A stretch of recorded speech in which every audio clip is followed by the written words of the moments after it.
안녕하십니까. CFC 주간 뉴스를 전해드리겠습니다.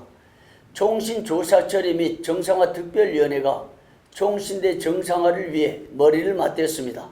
동위원회는 15일 총회관 회의실에서 모임을 갖고 총신 정관 문제와 총신 사태 관련자 처리 방안을 논의했습니다.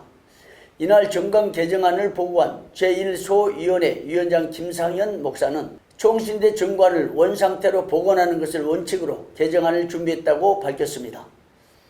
위원회는 소위원회에서 보고한 개정안에 대해 세부 사항을 보완하여 차기 회의 때 채택하기로 결의했습니다. 한편 전체 회의 직전에 모인 제2소위원회는 7월 중에 총신 사태와 관련하여 전 재단이사들을 소환하여 경위를 청취하기로 했습니다. 또한 교수들과 교직원에 대한 조사 처리를 병행하되 사전에 총장과 수위를 조절하기로 했습니다. 다음 소식입니다. 윤익세 목사 불법을 조사하는 특별위원회가 구성되었습니다. 총회 임원회는 4일 경기도 성남 한국칼빈주의연구원 회의실에서 모임을 갖고 모 노예가 청원한 윤익세 목사 조사 처리안을 받아 윤익세 목사 조사 처리위원회 구성을 결의했습니다.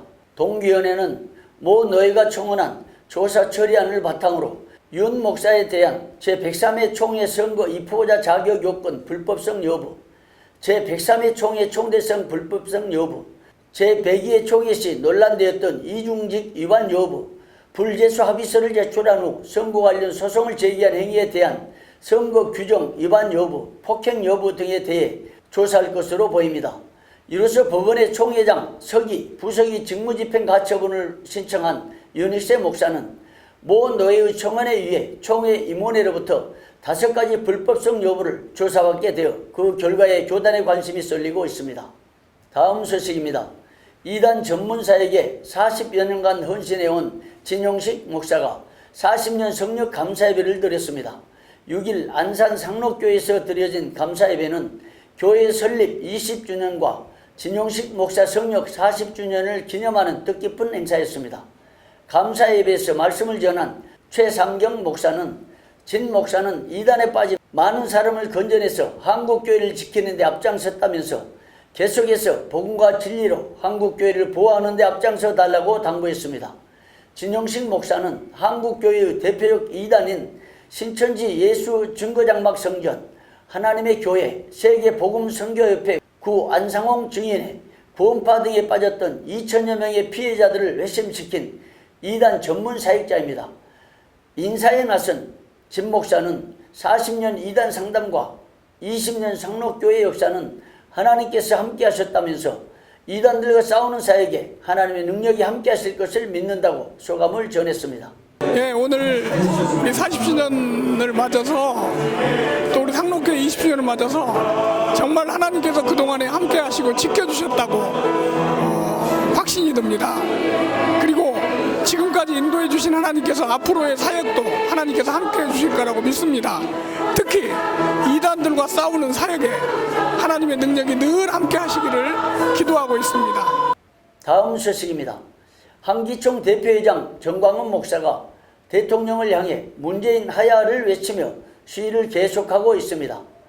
전 목사는 청와대 앞길에 천막을 치고 문재인 하야 7가지 이유로 한미동맹 파괴, 소득 주도 성장으로 경제 파괴, 안보 해체, 원전 폐기, 4대강 파괴, 외교 왕따, 주사파 등의 구호를 외치고 있습니다.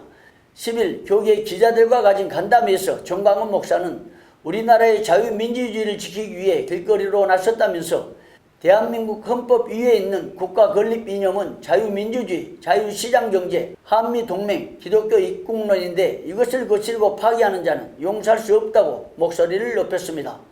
또한 그는 문재인에 의하여 국가 전체가 해체되기 직전에 이르렀다고 비판하면서 이 나라를 지켜나가기 위해 주사파 세력을 뿌리채 뽑아내야 한다고 주장했습니다.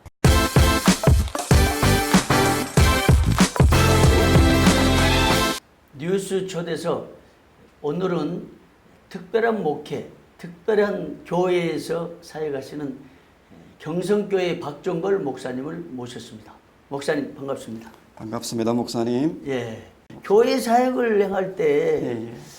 그 헌금 봉투 참 아주 작은 거거든요. 예. 근데 아까 보니까 봉투에 이름을 적어서 지우개로 지어가지고 몇 주씩 쓰고 이런 것은 어떤 계기에서 쓰여진 겁니까? 예, 우리 교회를 개척하면서 작은 거, 오병 이어도 늘 설교는 하지만 우리 성도들에게 재생 누런 봉투, 하나님이 이미 헌금을 준비할 때 받으시지 좋은 어떤 하얀 봉투, 인쇄된 봉투에 넣을 때 그건 아니지 않겠는가. 그래서 제가 해보니까 연필로 7번은 지우고 다시 쓰고 지우고 해도 사용되더라고. 그러니까 쓸데없는 경비, 뭐 이런 말씀드려도 그런데 뭐 IMF라든가 2001년 미국 리먼스 브라더스 이런 사태, 우리는 이미 우리의 삶이 IMF의 삶이었으니까 그런 게 전혀 우리 교우들이 영향을 받지 않았다는 것이죠. 생기면 주고 생기면 나누고 하는 것이 삶의 습관이 되다 보니까 그런 조그만 불편조차도 성도들이 우리 목사님 아까 언급하신 것처럼 그냥 복음을 위해서 하나님의 나라를 위해서 스스로 이렇게 하는 거구나 당연하게 여기는 것이죠. 교회에서 주보도 주보도 만들지 않고 그냥 만들었다는, 지금은 PPT로 띄우고 있습니다. 지금도 예, 그렇게 하고 그렇습니다, 있습니다. 목사님. 주보에 들어간 예산도 상당히 마찬가지죠. 절약이 됐겠네요. 예를 들면 지난주도 맥주 감사절이랑 그전 주일에 또 맥주 감사주일 헌금 봉투도 또 나눠줬을 거 아닙니까? 작은 뭐 1,000원, 10,000원이라도 아직 그것이 개인의 경비가 아니라 헌금으로 지출되어질 건데 그럼 지난주를 바로 드리고 말았을 거 아닙니까? 이미 인터넷에 다 띄워져 있고 홈페이지 있으니까 주보 순서를 볼 수 있는 거 아니야? 저는 월요일 날 다음 주 주보를 보냅니다. 월요일 날 바로 오늘 이제 다음 주 주보가 나가니까 일주일 내도록 인터넷을 통해서 다 볼 수 있습니다. 그리고 그 새벽기도 설교 아까 몇 개월치 계획을 세워서 평신도들이 설교를 하고 이런 경우 있었는데 그건 어떻게 해서 나오는 거예요? 저희들은 처음 방에서부터 시작되어지니까 저는 이제 직장 생활을 했으니까 밤에 돌아오면 제자 훈련 여자분들은 그 당시는 직장이 이렇게 다변화되어지지 않고 자매님들은 거의 집에서 주부로 있었으니까 낮에는 안 사람이 제자 훈련을 주중에 많을 때는 40번 이상을 한 것 같습니다. 이해가 안 되어지는데 그러니까 두 사람을 가르치는 게 아니라 한 사람 한 사람 2번 나눈 거죠. 초창기에는. 그다음 삶을 나누게 되어졌습니다. 그렇게 되어지니까 제자훈련을 마치고 사회훈련을 마치고 그 다음에 이제 설교학교를 거쳐서 새벽기도 설교자들을 일주일에 2번씩 넣어줬습니다. 그 중에서 좀 말씀의 은사가 있다고 여기는 분들을 수요기도에 한 달에 한 번 세웠습니다.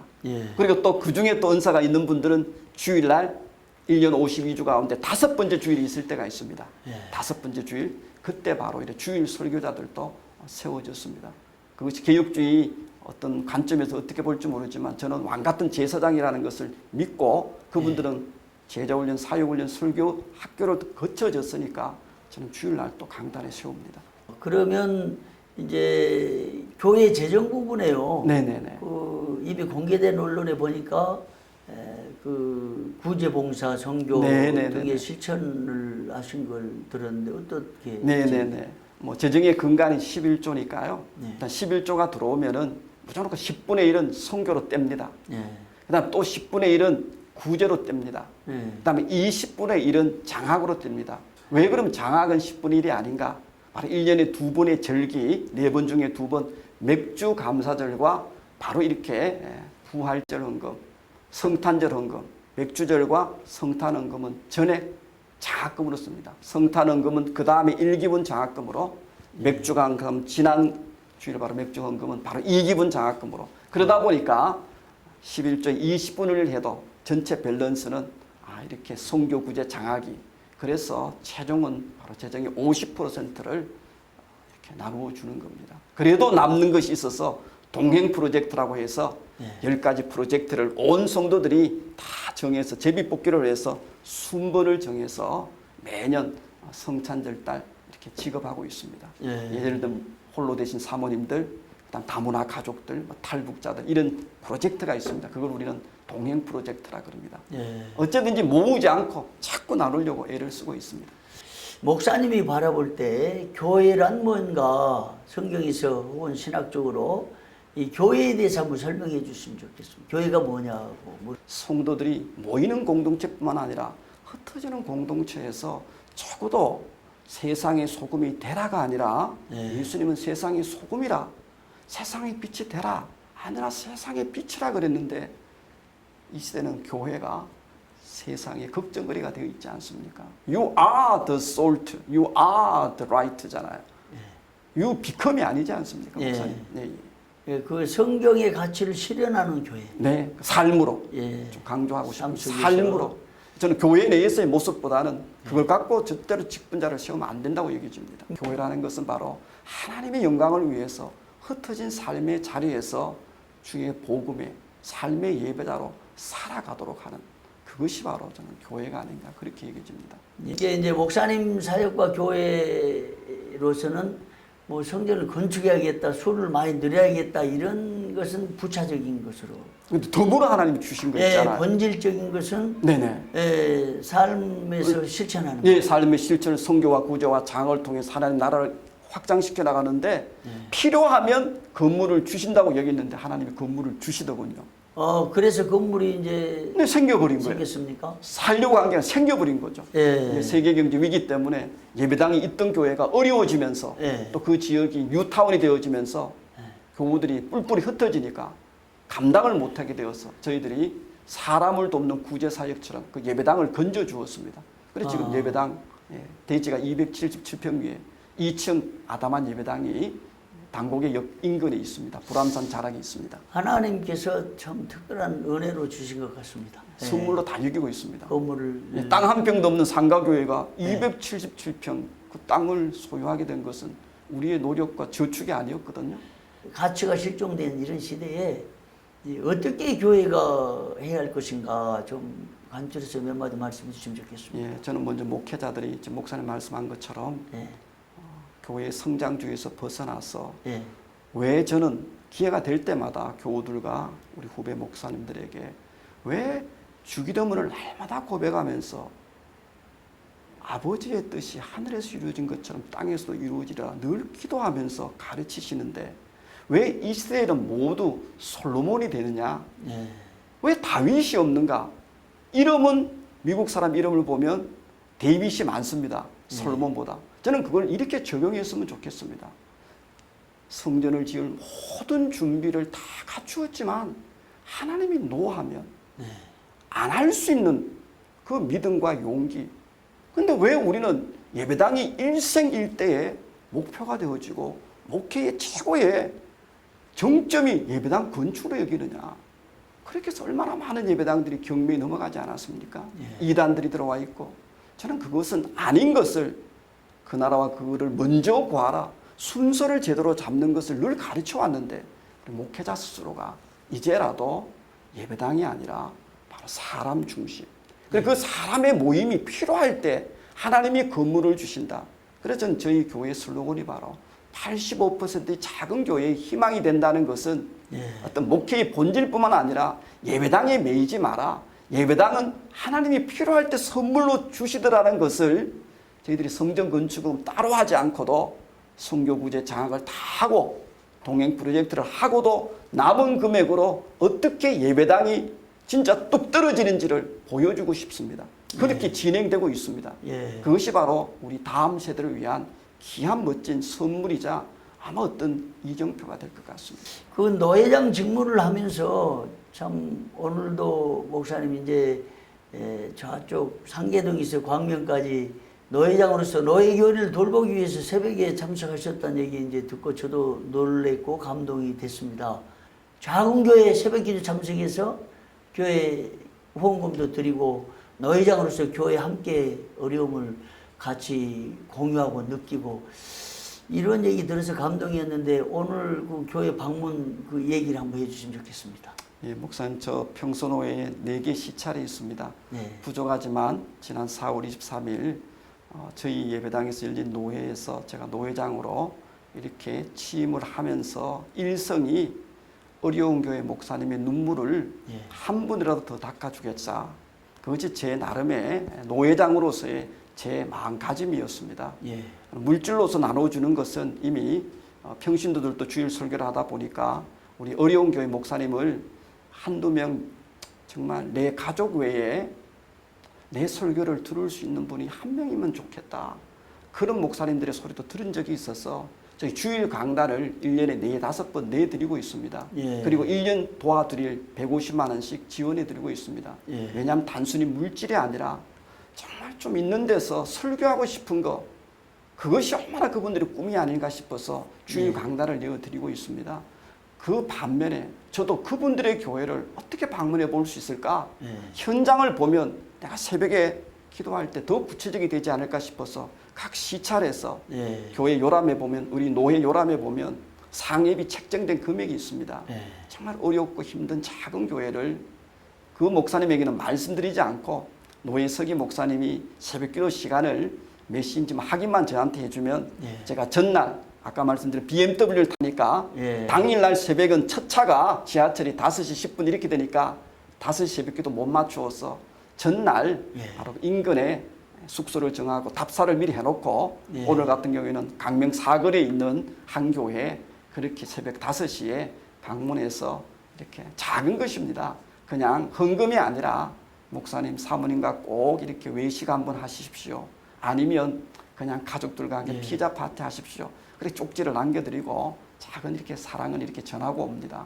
그래서 저는 바울이 로마의 시민권이 참 복음 전파로에 쓰여졌다는 것이 그냥 개교회, 지교회, 경성교회 담임 목사 박종걸 방문 이것보다 그분들이 감동받는 것은 지금 우리 목사님 말씀하신 것처럼 노회장이 우리 교회를 예고도 없이 오늘 새벽기도 목사님도 당황스럽네요. 이렇게 하면 설교를 시작하시더라고요. 가장 앞자리에 제가 함께 교우들 3명과 함께 새벽기도 드렸습니다. 그래서 지금 동부시찰, 서부시찰, 남부시찰, 북부시찰 다 한 개 교회 이상은 다 이렇게 상반기에 돌아보고 이제 하반기 이제 첫 번째 오늘 강명에 있는 이렇게 제2교회 방문하고 이렇게 이곳에 왔습니다. 우리 목사님이 노예 경내 교회 새벽기도 방문해서 지원하고 돕고 함께하고 이루어한다는 얘기가 참 감동적입니다. 우리 현대 교회가 본받아야 되고 참 이걸 실현하면 좋겠다는 생각이었고요. 이렇게 바쁘신데 와주셔서 너무나 감사합니다. 목사님 초대해 주셔서 고맙습니다. 예, 정말 고맙습니다. 목사님. 네, 기도로 돕겠습니다. 예, 네. 감사합니다. 감사합니다, 목사님.